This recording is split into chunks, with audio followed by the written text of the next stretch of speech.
სულ ცოტა ვისაუბროთ ჯიმი ჰენდრიქსზე, არადა იდეაში ძალიან ბევრია სალაპარაკო ამ ადამიანზე და პირველ რიგში რაც მინდა ვთქვა არის ის, რომ ყველაზე მნიშვნელოვანი მის შემოქმედებაში რაც იყო და რაც ხდიდა მის დაკრულს განსაკუთრებულს, ჩემი აზრით ეს არის ის, რომ მან არ იცოდა ნოტების ცნობა. ეხლა რას გულისხმობ, როცა ამაზე ვსაუბრობ, რა?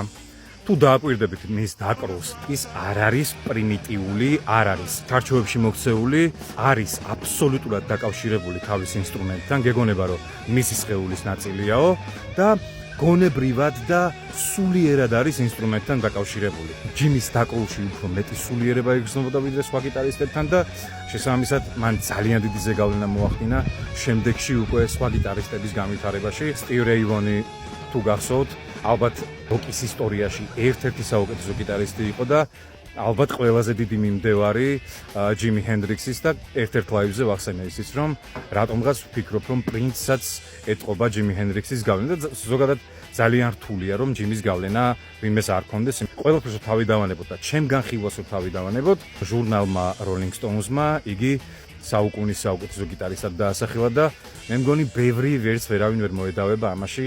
ჯიმი ჰენდრიქსის დაკრულში უფრო მეტი მუსიკალური ინტელექტი იყო ვიდრე სხვა დანარჩენ გიტარისტებში.